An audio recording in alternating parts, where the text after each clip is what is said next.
97.3 Citi FM. This is the Citi Prime News. We're broadcasting live from our studio at Adabraka here in Accra. I am Charles Osukumi. Coming up in the bulletin, more people troop into the Rawlings family home to mourn the passing of former First Lady Nana Konadu Agyeman Rawlings yesterday as tribute flow. Also in the bulletin, heavy-duty equipment company JA Plant Pool denies allegations of $2 million overpayment and tax evasion in the supply of equipment for the District Road Improvement Program.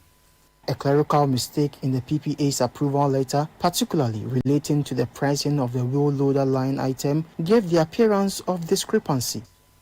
Still on the Citi Prime News, fears of job losses arise among public services workers as government plans merger of Public Utilities Regulatory Commission and Energy Commission. There are issues of possible job losses or many other things that could happen or come up. We are not jumping the gun. We just want to have an engagement. And later on the Citi Prime News, all roads lead to Tamale this weekend as Made in Ghana products take center stage for the Made in Northern Business Fair. One of the key expectations for this particular event is for us to leverage this platform and reach more consumers. Channel 1 TV is known for organizing these types of fairs, and we have seen that they have been successful in most of these fairs that they have organized. All that and more coming up on the Citi Prime News, which is live from our studio here in Adabraka in Accra. Around the world, we're heard live on citinewsroom.com. In the Western region, you can listen to us live on Beach 105.5 FM and Sky Power 93.5 FM, both in Takrady. In the Bono region, we're on J Life 95.5 FM in Sunyai. In the Ashanti region, we're on Focus 94.3 FM in Kumasi and Orange 107.9 FM also in Kumasi. In the Volta region, we're live on Revival 99.3 FM in Tajevu. Citi Prime News at 12 midday. Updates you on all the running stories and connects you to the newsmakers. Grateful to you this afternoon. Let's now settle for the details of the bulletin. And heavy-duty equipment supplier JA Plant Pool Ghana Limited has denied allegations of overpayments and tax evasion leveled against the company by the Attorney General. The Attorney General mentioned that government has demanded a refund of $2 million from JA Plant Pool Ghana Limited after investigations uncovered that government paid $178 million instead of $176 million as cost of the equipment supplied by JA Plant Pool for the drip program. However, the company has denied these claims, citing clerical errors by the Public Procurement Authority. Here are excerpts of a statement from JA Plant Pool read by Kennedy Chumesi. The Public Procurement Authority's approval document stated the amount of $178 million, which was consistent with the same $178 million clearly stated in the contract. It is therefore factually incorrect to assert that the contract sum was $176 million. The official contract amount duly executed by all parties remains $178 million.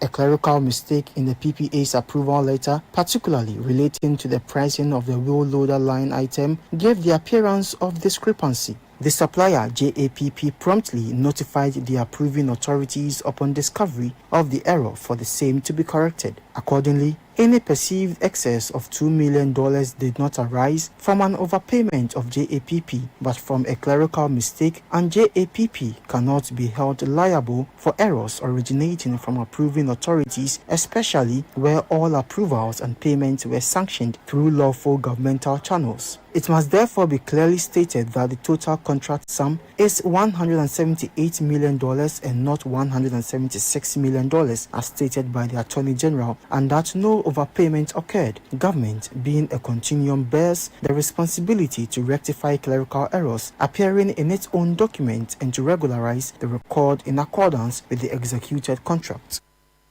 Those were excerpts of a statement from JA Plant Pool Limited read by my colleague Kennedy Chumesi.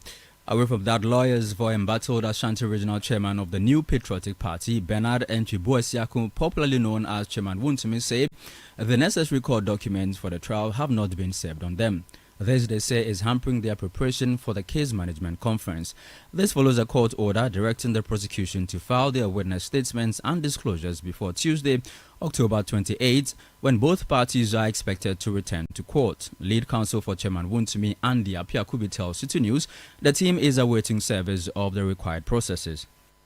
At the last agenda, the court ordered that the prosecution filed their witness statements and all discoveries. And indeed, we are to appear before the court on the 28th of October. And the instruction was that, or the order was that, they ought to file that discoveries before that next agenda date. As we speak now, we have not been served with any such process. So we are awaiting the service of such process for us to prepare for the case management conference. Pursuant of which we will also start our defense by way of cross-examining the witnesses of the prosecution. Voice of the lead counsel for Chairman Wontumi, Andy Apiakubi. Now to some news on the passing of the former First Lady, Nana Akufo-Addo Rawlings. President John Dramani Mahama has declared 3 days of national mourning following the passing of the former First Lady. The period of mourning begins today and will end on Sunday, October 26. A statement signed by Minister for Government Communications, Felix Kwasi-Ofosu, said all national flags will fly at half-mast across public buildings, government installations, and Ghana's diplomatic missions worldwide. The statement also acknowledged contributions made by the former First Lady, particularly in the areas of women's empowerment, child welfare, as well as Ghana's political landscape. Nana Akufo-Addo Rawlings died yesterday at the Ridge Hospital in Accra at the age of 76. Meanwhile, several prominent figures and members of the public have visited the Accra residence of the late former First Lady, Nana Akufo-Addo Rawlings, to console her family. Her death was confirmed on Thursday while receiving treatment at the Greater Accra Regional Hospital. Let's go live to her residence and speak to my colleague Fauzu Masaudu. Good afternoon to you, Fauzu. It's day 2 since the unfortunate passing of the former First Lady. Paint a picture of the home of the former First Lady for us, her children, and all those who have come there to commiserate with them. Right. Thank you very much, Charles. Absolutely. It's largely a solemn atmosphere here at the residence of the late former First Lady of the Republic of Ghana, Nana Akufo-Addo Rawlings in Accra. Present here are her 4 children, and who are in the company of the head of the family, Oheneba Akwesi Abeye, and a rep from the Menchia Palace. We also see Chief of Staff Dios Deborah, who is present here, and also a former Defense Minister, Benjamin Kumbo, as well. There's been also a spot that has been designated for the signing of the Book of Condolence, which has not commenced as yet. So this is the current situation here at the residence of the former First Lady. What are some of the memories the people who have visited their home have been sharing with you? And we know that she was very influential, especially in the 31st December Women's Movement. The people who benefited from her deeds as leader of that group, what have they been telling you as they visit the home of the former First Lady? Well, one thing that has remained a refrain since yesterday when we go there, especially from the women, is Nana Akufo-Addo Rawlings' passion for empowering them. We spoke to one woman earlier who said that she was named after the former First Lady for obvious reasons. She said the former First Lady played an integral role in her life as a young woman, as an entrepreneur. She went to the extent of empowering her economically, making sure that she supported her business and what have you. So really, this has been some of the things that a section of the public present here have been reflecting about the former First Lady, how vocal she was as a former First Lady. Some said that she grew to become a yardstick or a standard of First Leadership, if you like, in this country. So she's no more, but they say her legacies will definitely live on. All right, I'm grateful to you, Fauzu Masaudu. He is our correspondent currently stationed at the family home of the Rawlingses at Ridge. This follows the unfortunate passing of the former First Lady Nana Akufo-Addo Rawlings yesterday. Let's stay with that subject. The Minister for Tourism, Culture and Creative Arts, Ablajifa Gomashi, has likened the impact of the late former First Lady Nana Akufo-Addo Rawlings on Ghanaian women to the legacy of Ghana's first president, Dr. Kwame Nkrumah. The late former First Lady pioneered the 31st December women movements across the country. The movement garnered thousands of women, empowering them socioeconomically through its initiatives. Now, speaking on the Citi Breakfast Show following her demise, the tourism minister extolled the legacy of the late Mrs. Rawlings. I think that if we will be fair and honest, we should give her all the credit as the one who was visible and laid the strong foundation upon which all of us have now built our careers on or our occupation on. We have not done justice to that as people, and sometimes it surprises me that intellectuals don't give her that credit. But as a child who grew up under her feet, I think that what she stands for, the example she gave us was that you can be a woman, you can be a career woman, and be politically active, and you can be socially correct, and you can be anything that you wanted to be. It's cliche, but she lived it in every sense of the word. Apioko mentioned her role when she went to that assembly to go and do this. It was huge. Now, reflecting on her final personal moments with the family this week, an emotional tourism minister, Jifaguma, she credited the former First Lady, for the woman she has become. At some point in the conversation, I asked, is Mommy eating now? Or she's still asking for crackers? And they said, she's still doing it. And we all had such a good laugh. This was, I think, on Tuesday or Wednesday last week. And for her to just bow out like that, it's hard. But I am the woman I am today. I'm the woman I am today because of the examples that she showed me. And it doesn't matter that for 2012, our relationships strained. I still give her credit for anything good that I have done for this country because she made it possible for me to put my mind to doing that. Minister for Tourism, Culture and Creative Arts, Abla Jifa Gomashe. Meanwhile, Minister for Sports and Recreation and Kofi Adams, who also served as aide to the Rawlings family, described her as the mother of the NDC. It remains the most painful part of the story because truly speaking, her beliefs, her values are in NDC. And NDC, in terms of values and everything, will remain her home. I so strongly believe that in few years before this unfortunate passing yesterday, her heart will still remain with NDC. And the wish could have possibly been that to see a full reintegration.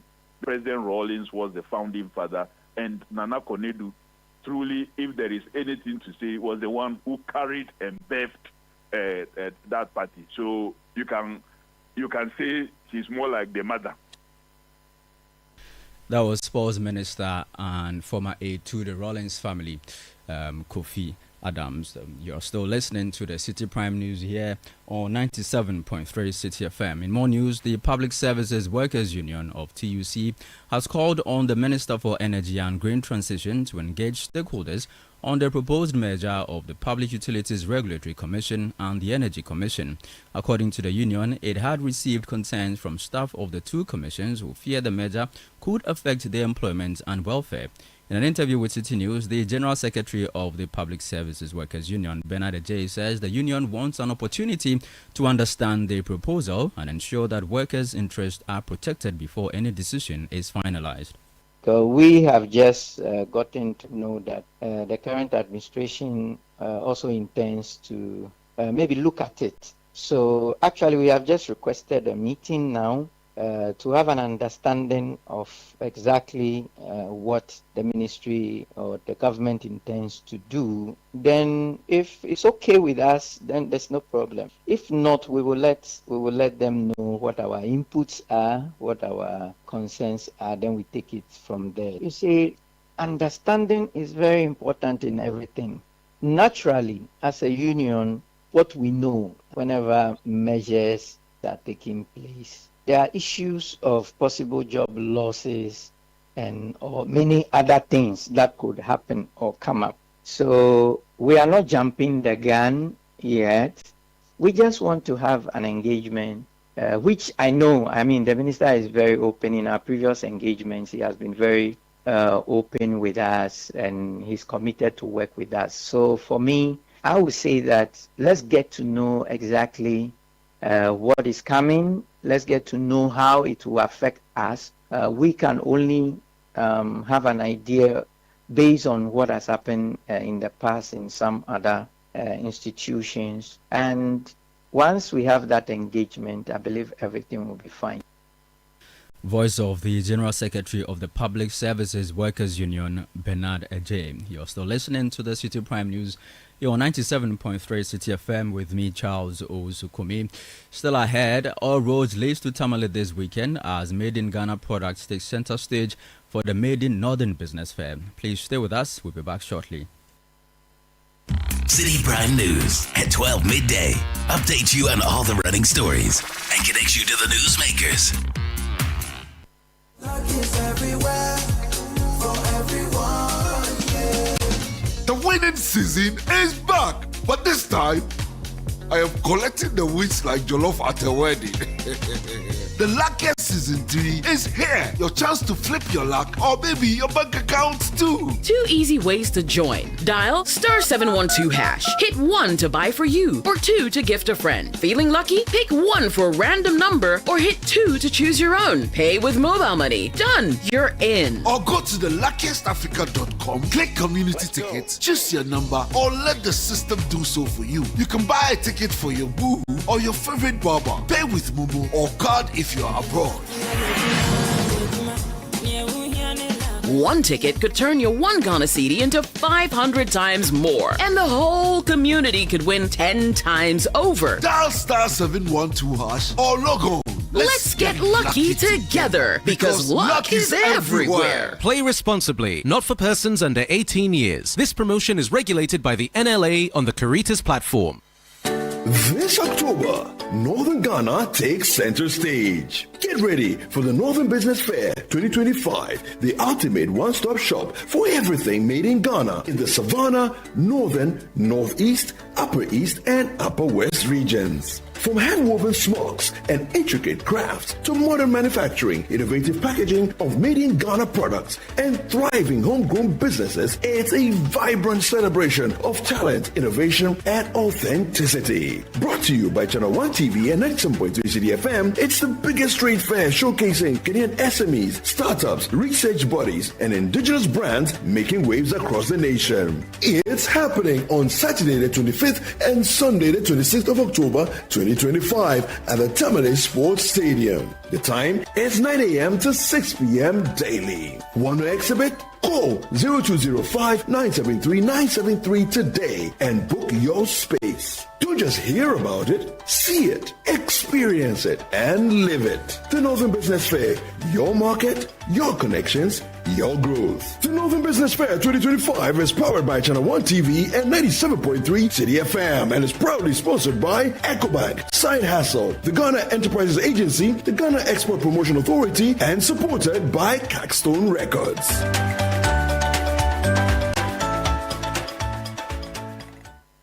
City Prime News at 12 midday.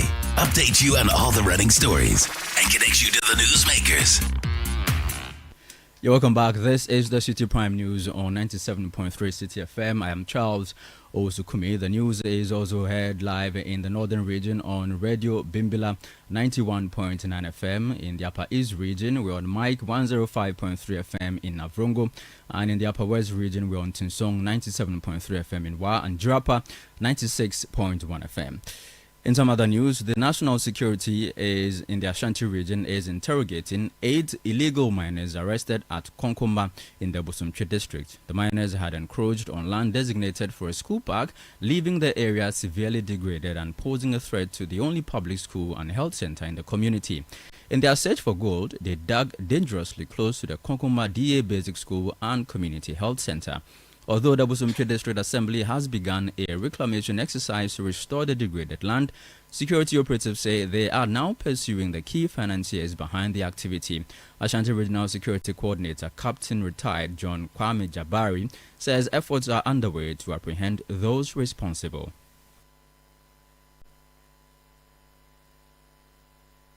We have tried going beyond the arrest to find out people who give the lands to them, and then very soon we're picking up those people over there, because the people who were arrested were not the actual miners, but the laborers, those excavator drivers and blah, blah, blah. But the actual campaign behind them were not there. But this case, we want to go behind and find out the machine who bought the land and stuff like that, so that we can take them on reclamation of the place. So currently, that is the story we have. Okay, so where are these persons now, those we've arrested? They are in our custodies, and the machines too are in our custodies. We know the assembly has also started some reclamation. We went there yesterday, and they were doing some work there. So if the assembly is able to do this reclamation, is it that when you get these campaigns behind? They will search out them, the cost that was used to reclamation, and will prosecute them. But the company is doing it at a cost, which is the taxpayers' money. So, in the same vein, they have to pay for it.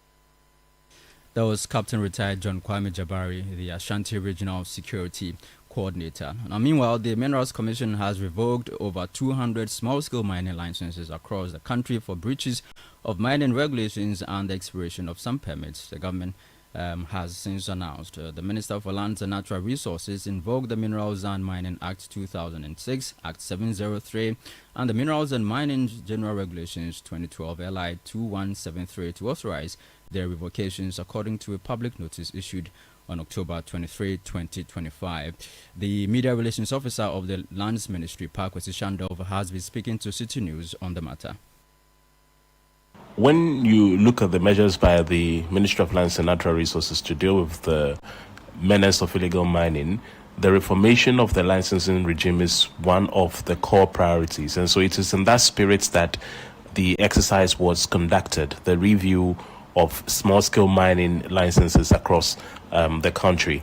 It was started some months back, chaired by the Deputy Minister for Lands and Natural Resources. A total of 1,276 licenses were reviewed. Out of that, 316 were deemed to be appropriate, or for the want of a better word, in the better shape. Then after that, the remaining 962 were found to be defective, out of which a few months ago 55 were immediately revoked. The outstanding 907 were also reviewed. The affected persons were given room to, as it were, offer their defenses or explain why their licenses should not be revoked. It is in that exercise that we have come to the 278, which now stand permanently revoked. And so, if you look at the numbers, it means clearly there is more to come. That was the Media Relations Officer of the Ministry of Lands and Natural Resources, Kwesi Shandov. Let's now head to Tamale, where exhibitors and partners are showing excitement about the Northern Business Fair 2025, which comes off this weekend. The city of Tamale is set to host one of Ghana's most anticipated trade and innovation events tomorrow and Sunday. The fair is expected to transform Tamale into a vibrant hub of commerce, creativity, and opportunity.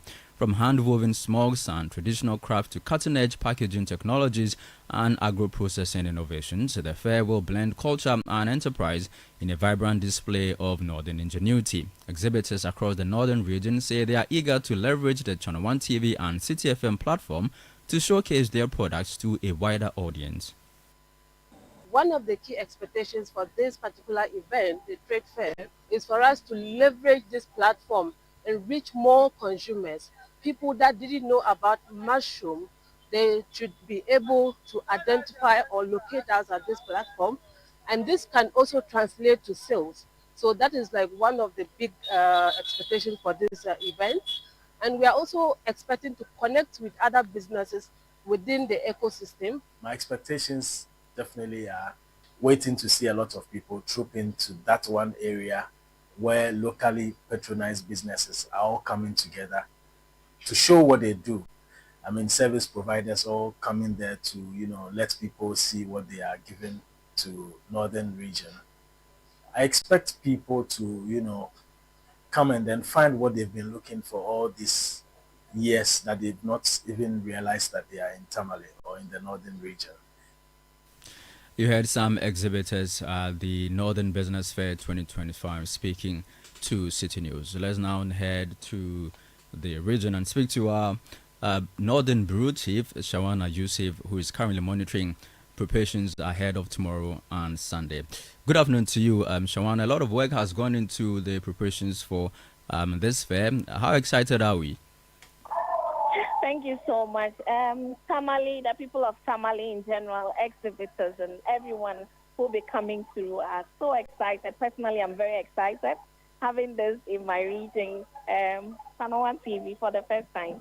Excitements are high and people are waiting for tomorrow to be part of history making. So in Tamale, they are looking forward to a fun-filled exhibition for the 2 days. And yes, I'm very certain it's going to be a success come on Sunday. Well, if I'm coming to the fair tomorrow, Shawana, what am I to expect? Well, thank you. So tomorrow we have variety of businesses exhibiting their products and services. So what to expect is to expect indigenous Ghanaian-made businesses and products and services at the Aliu Mahama Sports Stadium. We are not bringing anything imported from China. Whatever you're going to be seeing at the exhibition, that's the Northern Business Fair 2025, is going to be indigenous businesses and products. So for those coming, know that you are going to get things that are made from northern Ghana, the northern part of Ghana, where all the 5 regions of the north. So come expecting to see businesses, to see goods and services that are made right here in the north, and also come prepared, stock your packets to come and shop, and also come and grow connections, grow contacts that can help your business and help you as a person in whatever you do. So tomorrow, whoever is coming here should be open to make new friends, to make new contacts, to also shop, and also to get all the things you've been looking for these years. It will be at one place for you to shop, to buy it also. Yeah. Well, in terms of our security arrangements, are we assuring our patrons that they have nothing to worry about? Exactly so. So for security, patrons have nothing to worry about, as well as exhibitors. We're going to have the Ghana Police Service give us some men to ensure that there is law and order, to also ensure that the place is peaceful, to ensure that everyone around is safe, and also their cars and also their motorbikes as well. So, I mean, whoever is coming should not be concerned or should not be worried so far as the issue of security is concerned. All right, Shawana. That is well taken care of. Grateful to you. Shawana Yusuf is our Northern Bureau Chief reporting from Tamale. Now, still with the Northern Business Fair, the regional manager for the Ghana Enterprises Agency, Bukari Mohammed, has described the fair as a rare opportunity for local businesses to gain visibility and expand their market reach. When something like this comes, you have to make very good use of the opportunity, because as an individual client or as an individual entrepreneur, it is very, very expensive to market your product alone. You see, the cost of marketing your product, accessing market as an individual entrepreneur, the cost is huge. I think Channel One TV is one of the platforms that is broadly viewed in the country. And Channel One TV is known for organizing these types of fairs. And we have seen that they have been successful in most of these fairs that they have organized. We have seen, Ghanaians have seen a lot of fairs being done by Channel One. And they have also, Channel One has a lot of programs that are geared towards supporting entrepreneurs to be successful in their businesses. Northern Regional Manager of the Ghana Enterprises Agency, Bukari Mohammed. ending this edition of the City Prime News, which has been live from our studio at Adabraka here in Accra. For more news, log on to our website, citynewsroom.com. I am Charles Osukumi. Thank you for listening.